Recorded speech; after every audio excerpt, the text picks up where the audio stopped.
It says his remark was not intended to be a factual statement. Got all this stuff twirling around in my head. Just like John Wayne was from Waterloo, Iowa, that's the kind of spirit that I have too. Here are Time's top political gaffes of the year.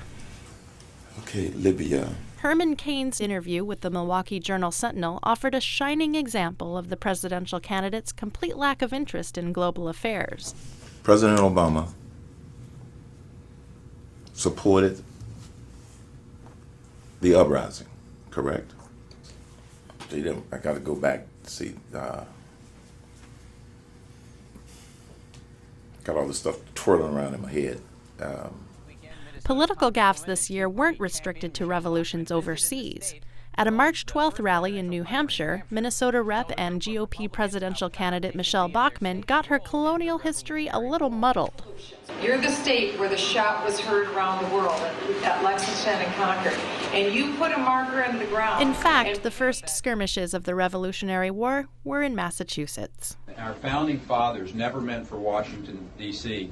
to be the fount of all wisdom. Bachmann wasn't the only one getting her Revolutionary War facts mixed up.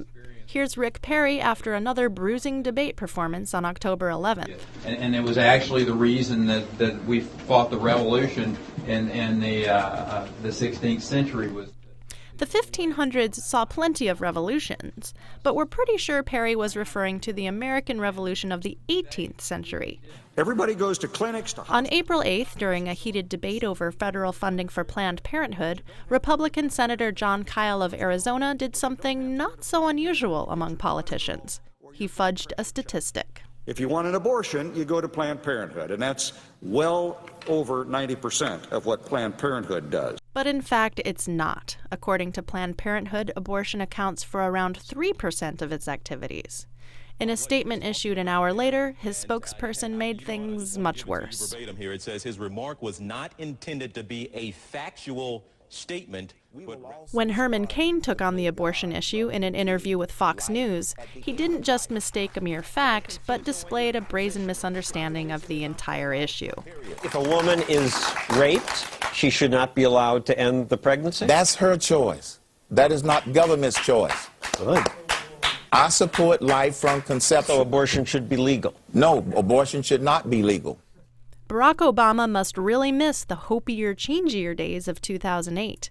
On a trip to the UK earlier this year, the president accidentally signed the guest book at Westminster Abbey, 24 May 2008. On the eve of the official rollout of her candidacy in her hometown of Waterloo, Iowa, Michelle Bachmann tried to show off her familiarity with the Hawkeye state. It's just like John Wayne was from Waterloo, Iowa.